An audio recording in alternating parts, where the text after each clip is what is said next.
불안정한 한국 경제, 정세로 미국 이민을 고민하시는 분들 많으시죠? 한국에 집 한 채라도 갖고 있다면 무턱대고 이민 갔다가는 정말 후회할 수 있습니다. 왜 그런지 함께 보시죠. 최근 한국의 경제적, 정치적 불안정성으로 인해 많은 분들이 이민을 고려하고 있습니다. 이민을 결심했다면 당연히 가장 먼저 떠오르는 나라는 미국이겠죠. 세계 최고의 경제력과 혁신 생태계, 자유로운 교육 환경, 완벽하게 짜인 저세 인프라까지 아메리칸 드림은 여전히 유효합니다. 오늘 영상에서는 내 자산을 지키면서 미국에 잘 정착하기 위해 이민 가기 전에 반드시 준비해야 할 것들, 프리이미그레이션 플래닝에 대해 다뤄보겠습니다. 들어가기 전에요, 이 채널은 미국 법, 세법, 그리고 파이낸셜 플래닝에 대한 전문적인 정보를 쉽게 이해할 수 있도록 제공하고 있습니다. 이 영상뿐 아니라 더 많은 유익한 컨텐츠 앞으로도 계속 올릴 거니까요. 꼭 놓치지 않으시길 바라고요. 그러기 위해 지금 안 누르셨다면 구독과 좋아요 꼭 부탁드립니다. 오늘 주제와 관련해서 궁금한 점이 있다면 언제든지 댓글 남겨주시고요. 개별적인 상담이 필요하면 저희 JCN컴퍼니가 도와드릴 수 있습니다. 영상 설명란과 고정 댓글에 연락처로 연락 주시기 바랍니다. 왜 프리이미그레이션 플래닝인가 인데요. 단순히 영주권을 받았다고 끝이 아닙니다. 미국은 전 세계 소득에 대해 과세하는 국가입니다. 준비 없이 미국으로 이민하면 한국에서 오랜 기간 보유한 부동산, 예금, 회사 지분까지도요, 미국 양도세와 상속세의 대상이 됩니다. 실제 사례인데요. 강남 아파트를 매각한 뒤에 한국에서는 원가가 5억이다라는 것을 인정받았지만 미국 세법상 원가는요, 단 1억 원으로 인정돼서 세금 폭탄이 나오는 경우도 있습니다. 미리 준비하지 않으면요, 엄청난 세금 부담과 벌금까지도 생길 수 있습니다.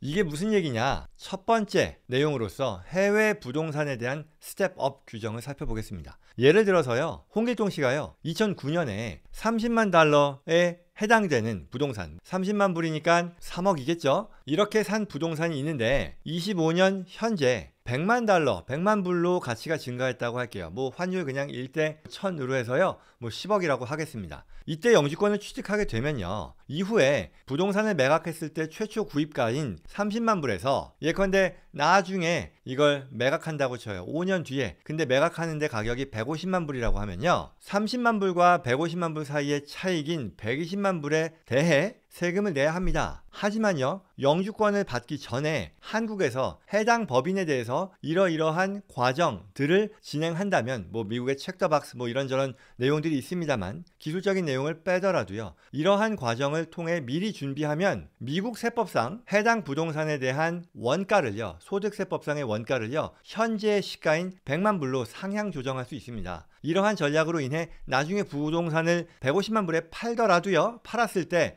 세금을 내야 하는 차익이 역사적인 원가인 30만 불이 아니라 내가 영주권을 받을 시점의 시가에 해당되는 100만 불로 인정받음으로 인해 차익을 50만 달러로 줄일 수 있는 그런 혜택을 누리게 된다는 거죠. 게다가요, 원가가 높아지면서 감가상각을 한다라고 했을 때 그런 것까지도 추가의 감가상각 혜택으로 누릴 수 있으니 추가적인 절세 효과까지 기대할 수 있겠죠.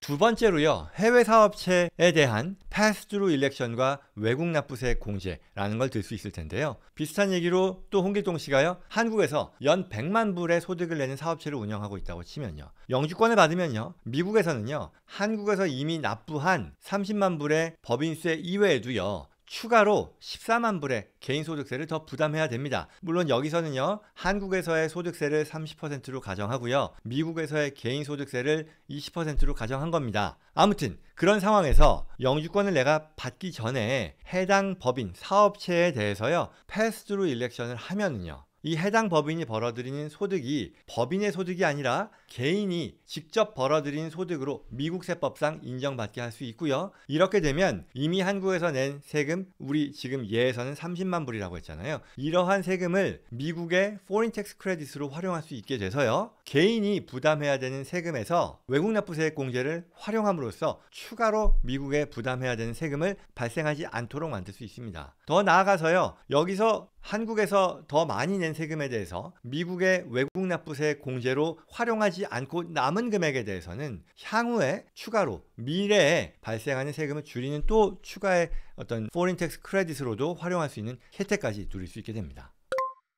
그 다음으로 증여 상속세를 영원으로 만드는 그런 프리이미그레이션 플래닝도 있는데요. 2026년부터죠. 미국의 증여상속세 면제 한도가요. 지금의 절반 이하로 줄어들 수도 있습니다. 그럴 경우 홍길동 씨라고 할게요. 영주권을 받고 미국에 들어가려는 사람이라고 치면 이러한 홍길동 씨가 미리 영주권을 받기 전에 어떤 Completed Gift Trust라고 하는데요. 특수한 성격의 미국 트러스트를 설정하고요. 이 신탁의 자산을 이전하면 지금 시점에서는 미국 세법상 비거주자로서 증여세를 내지 않고 자산을 옮길 수도 있습니다. 이러한 신탁은요. 영주권을 취득한 이후에도 자유롭게 투자와 자산 관리를 할 수 있는 그런 권리를 일정 부분 유지하게 해주기 때문에 따라서 이후에 이러한 자산을 자녀에게 넘길 때에도 증여세나 상속세 없이 완전히 비과세되도록 해주는 그런 전략으로 활용될 수 있습니다.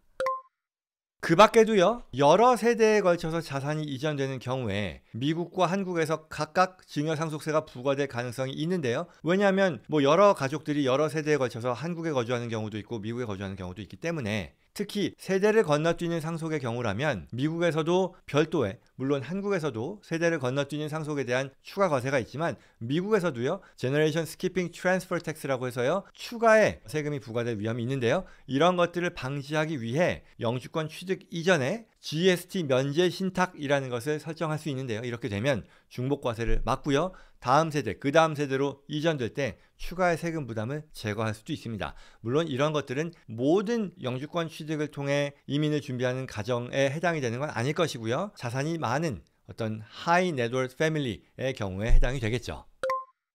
여기까지입니다. 오늘 이야기 드린 것처럼요. 미국 이민은요. 비자나 영주권만 받는 것으로 끝나지 않습니다. 특히 한국 자산, 사업체, 상속 대상이 되는 자산, 자녀의 증여까지 포함된 경우라면 이러한 프리-이미그레이션 플래닝 없이 미국에 오는 건 대단히 바람직하지 않고요. 또 이건 마치 보험 없이 무면허 운전하는 것과도 같다라고 얘기할 수 있다고 하겠습니다. 그리고요, 가장 중요한 건요, 이러한 플래닝은 미국 사람이 되기 전에 가능하다는 점입니다. 영주권을 받기 전에 해야만 스텝업, 공제, 면세 구조와 같은 것들이 작동합니다. 다시 한번 강조하지만요, 타이밍이 핵심입니다.